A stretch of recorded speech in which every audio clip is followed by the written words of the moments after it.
A mi derecha tengo a Alberto Pérez Rubio, licenciado en Ciencias Empresariales y en Historia por la Universidad Autónoma de Madrid, máster en Historia y Ciencias de la Antigüedad por las Universidades Autónomas y Complutense de Madrid, doctor en Historia Antigua por la UAM con la tesis Coaliciones, Diplomacia y Conectividad en la Galia entre el 150 y el 50 a.C., una segunda edad de hierro en red, y forma parte del Grupo Occidente y es profesor honorario de la UAM.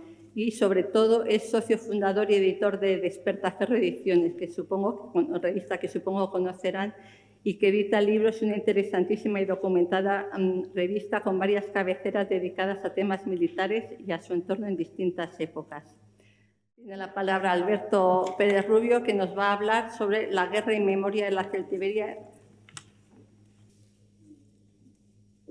Hola, buenas tardes. En primer lugar, dar las gracias al comité organizador de estas jornadas y de la exposición Alas para la Guerra, a Susana, a Paco, a Luis, por la invitación para poder reflexionar con todos ustedes sobre la memoria de la guerra en la Segunda del Hierro en general y en la Celtiberia en particular.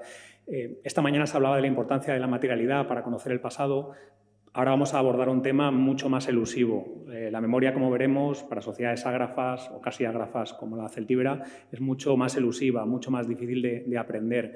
Pero creo que es muy bonito porque así como la materialidad, los objetos nos hacen, la memoria es lo que nos pervive, la memoria es lo que nos prolonga, la memoria es de lo que las sociedades pasadas están hechas. Sin ir más lejos, estamos hablando de gentes de hace 2000 años, estamos recordándoles, estamos haciendo un ejercicio de memoria. Entonces creo que es importante tratar de abordar en qué medida la memoria individual, pero sobre todo la memoria colectiva, se creó y se mantuvo en las sociedades celtibéricas. Y la guerra, como veremos, tuvo un papel fundamental en ello.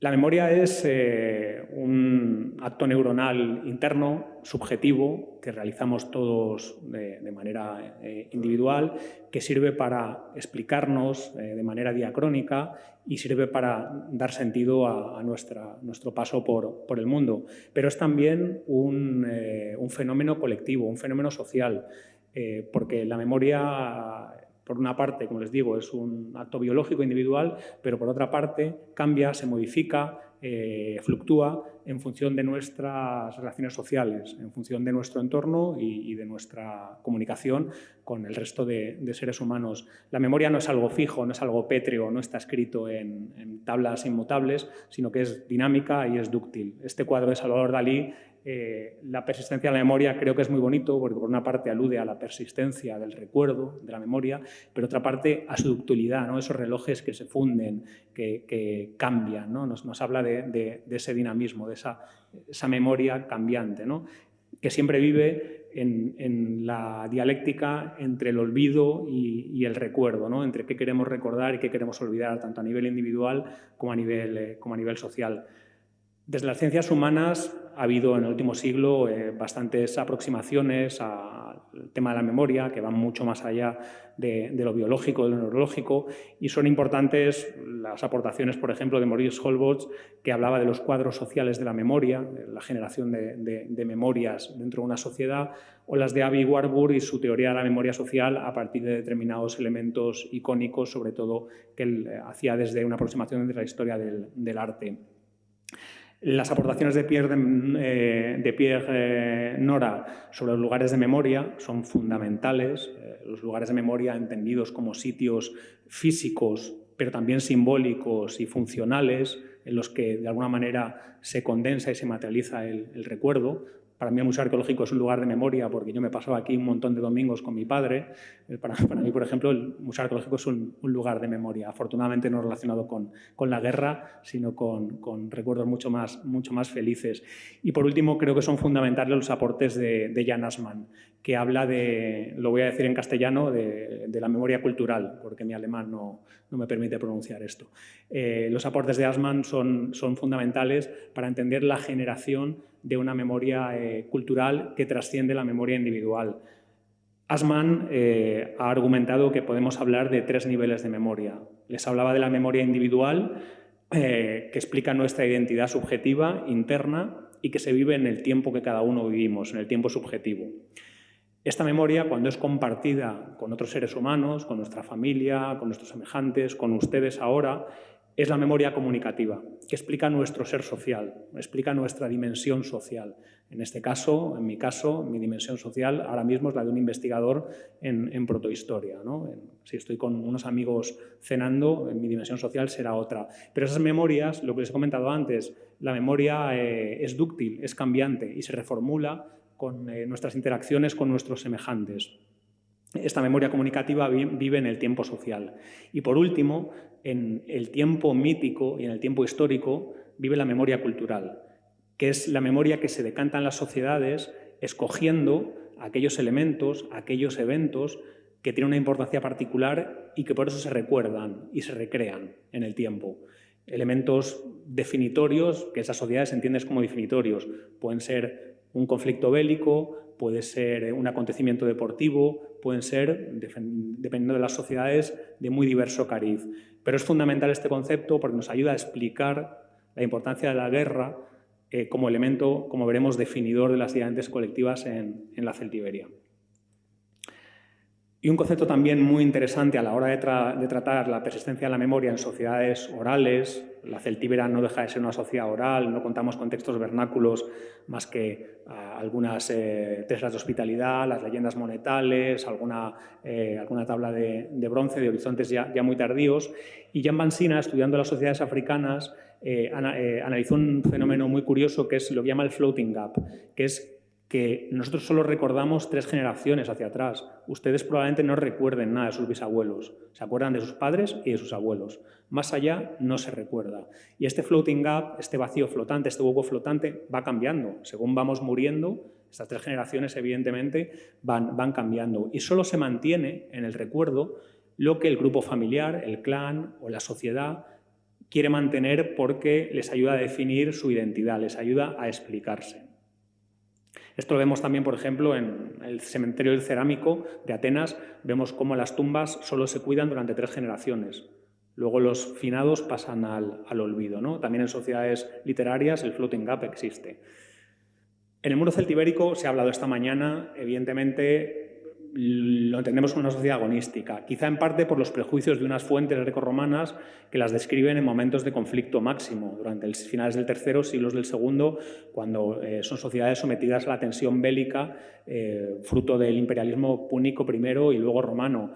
Pero evidentemente hay una serie de indicadores que parecen internos, endógenos, que parecen evidenciar que el fenómeno bélico, sin prejuicio de la importancia de otros fenómenos, como Raquel apuntaba esta mañana, que el fenómeno bélico jugaba un lugar central dentro de su cosmovisión, de su esquema de valores y su forma de vida. La deposición de armas en las tumbas, el amurallamiento de los castros desde época muy temprana, la recurrencia de motivos bélicos en cerámica, en fíbulas, etc., nos hablan de esa centralidad de un etos bélico, de un etos marcial, de un etos agonístico, que las fuentes también, más allá de sesgos grecorromanos sobre la barbarie, parece que desprenden. Por eso la guerra va a ser fundamental tanto en la argumentación de las identidades individuales, en el caso de los guerreros, como de las sociedades colectivas en el mundo celtibérico. La experiencia de la guerra. La experiencia de la guerra permeaba a toda la sociedad, sobre todo a partir del siglo III. Hemos visto que se pasan de la lucha de campeones o de pequeñas bandas de momentos previos a sociedades mucho más militarizadas, donde hay ejércitos institucionalizados y donde la experiencia de la guerra, la experiencia bélica, probablemente era compartida por gran parte de la población. La experiencia del guerrero, por ejemplo, es una experiencia muy particular. Probablemente en algunos casos generaba lo que se llama flashbulb memories, memorias relámpago, quizá generaban estrés postraumático y eran muy importantes en la argumentación de su identidad individual y de la negociación de su estatus dentro del grupo. Pero claro, era muy diferente a la experiencia de la guerra de una familia que enterraba, por ejemplo, a un guerrero o que participaba en un rito de victoria. Aquí vemos, por ejemplo, una imagen idealizada de esa exposición a los buitres con la mujer del guerrero caído, el padre y el niño, ¿no? Esas 3 generaciones que están experimentando la guerra en carne propia al guerrero, en carne vicaria, pero casi propia, sus seres queridos. Me parece importante la presencia de la mujer y del niño porque los valores guerreros eran compartidos por toda la sociedad, como veremos. No era algo solo de la Juventus, de los hombres jóvenes, no. Es toda la sociedad la que comparte estos valores y los transmite. Y la experiencia de la guerra, por desgracia, como lo estamos viendo ahora en Palestina, pues era horrible. Y como Polibio dice que los romanos cuando entraron a una ciudad mataban hasta los animales, hasta los perros y los asnos. Lo hemos documentado arqueológicamente en sitios como el Cerro de la Cruz, como la Custodia o como la Hoya, ¿no? La arqueología, en este caso la materialidad, nos devuelve el horror de la guerra que podía vivir la población civil en carne propia. Experiencias muy diferentes, pero que dejaban improntas probablemente indelebles en la sociedad, que luego además cambiaban en función de la memoria comunicativa, en función de cómo se contaban, cómo contaban las victorias, cómo hablaban del horror que habían experimentado. Para aprender la memoria cultural de las sociedades del pasado, contamos con 4 tipos de evidencias que muchas veces se solapan y son coincidentes. Objetos y representaciones, rituales, lugares y narrativas.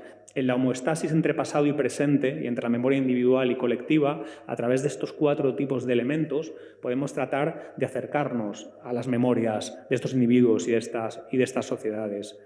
Las narrativas, por desgracia, se nos han perdido. He comentado que son sociedades ágrafas. No sabemos qué cantaban las madres celtibéricas a los guerreros que partían a la batalla. Quizá hablaban de antiguas monomaquias, como las que hemos representadas en el vaso de los guerreros, en el puñal de Pintia, o el anillo que llevaba aquel hijo del campeón Baceo que fue derrotado por Escipión Emiliano en 151, ¿no? Pero no sabemos realmente qué cantaban. Es importante, esta cita tan citada, valga la redundancia, es muy importante porque vemos que son las madres las que transmiten valores guerreros, como las mujeres espartanas de Plutarco, ¿no? En los dichos de mujeres espartanas, son ellas las que transmiten los valores, no son solo los hombres. También sabemos que en otros ámbitos, como el mundo celta, se cantaban las canciones de los antepasados, con sus bravas hazañas. Los guerreros muertos heroicamente se convertían en protagonistas de canciones. Todas estas narrativas se nos han perdido, pero existían y se repetían. Objetos y representaciones. La iconografía vascular, como por ejemplo en este caso los guerreros, probablemente refleja un combate singular situado en un pasado mítico, como indica la presencia de grifos, de un evento quizás real, como ese combate entre el campeón Baceo y Escipión Emiliano, pero que había pasado a formar parte de la memoria cultural de los numantinos y que se recordaba probablemente en determinadas ceremonias, porque fue algo importante para la colectividad. Las armas, por supuesto, como objetos de recuerdo, como objetos mnemónicos. Las armas no son elementos funcionales, son elementos que tienen recuerdo. Las armas eran los elementos más queridos para los celtíberos y que representaban su identidad política también. Probablemente tenían sus propias historias de vida, como sabemos por algunas armas reliquias que se conservan, ¿no? Cuando antes se comentaba el tema de que las armas quizás se heredaban y tal, bueno, las armas están muy ligadas a la identidad individual, a la identidad del guerrero, y por eso se amortizan y le acompañan a la tumba. Ullastret con la exposición de cráneos engravados y armas. Los rituales, funerales, rituales religiosos, eran elementos para expresar la memoria del grupo y en ceremonias que reforzaban su cohesión, su identidad grupal. Y probablemente todo este tipo de objetos se enseñaban y esos cantos de las mujeres celtíberas se cantaban en este tipo de ceremonias. Los funerales, evidentemente ceremonias privilegiadas para la expresión de la identidad del grupo y de los valores dominantes. O los banquetes, ¿no? El banquete celta, que sabemos además que los comensales se situaban por orden de prelación según sus hazañas. No digo que en el mundo celtibérico fuera igual, pero sabemos que el mundo celta funciona en este sentido. Y los lugares de memoria, ¿no? Como las necrópolis, que son lugares de memoria, pero también vados, donde probablemente se celebraban en sitios estratégicos donde las batallas eran recurrentes, probablemente como los vados del Tajo, donde sabemos que hay batallas desde la época de Aníbal hasta la conquista romana, probablemente eran sitios de memoria para esas comunidades. Las propias murallas de los Ópida eran lugares de memoria, cuando se había combatido a sus pies, por ejemplo, las murallas de Numancia, los topónimos como los Segeda, Segóbriga, Segeda, que aluden a la victoria, quizá tienen un toque de memoria, de recuerdo en su topónimo. La guerra es fundamental en la generación de las identidades colectivas. En el mundo galo lo vemos claramente, desde topónimos que están enraizados en lo bélico. En el mundo celtibérico es más elusivo, pero en el caso de los velos es bastante evidente que su topónimo tiene que ver con la bravura, con el ardor guerrero. Hasta en la Galia, en el siglo III, la erección de santuarios guerreros, que por desgracia en la Celtiberia todavía no conocemos. Quizá en Aratis había uno, como ha comentado Alberto Elorrio, donde se exponía como spolia ostium todos los cascos que conocemos. La erección de santuarios que marcan la emergencia de la identidad colectiva y que está muy enraizada en lo bélico, en la capacidad marcial, que además explica la capacidad del grupo para apropiarse y defender un territorio, ¿no? Incluso la formación de coaliciones militares hace que surjan nuevos etnónimos. En la Galia lo vemos claramente, pero creo que lo vemos también en el mundo celtibérico. La apelación de socios consanguíneos entre numantinos y segedenses esconde una alianza que está basada en la ayuda militar. Hay un proceso de comunidad.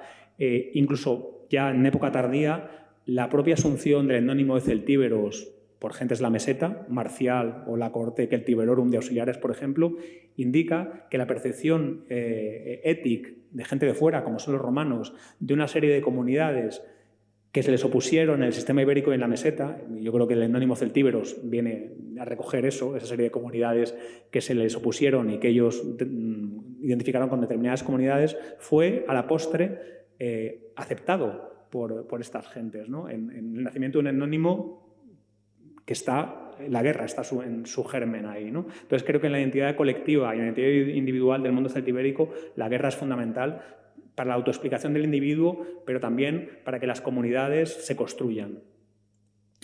Y por último acabo con una cita muy bonita de Borges, que creo que expresa a la perfección lo que era la memoria para un celtíbero, ¿no? Un celtíbero primero fue un hombre, no pisó mis calles familiares, pero fue un hombre que pisó calles, que supo lo que saben los hombres, que conoció el sabor de la muerte y que fue después un cuchillo. Y ese celtíbero ahora es la memoria de un cuchillo, que nosotros estamos aquí recordando, y mañana será el olvido, como seremos nosotros también el olvido. Muchísimas gracias.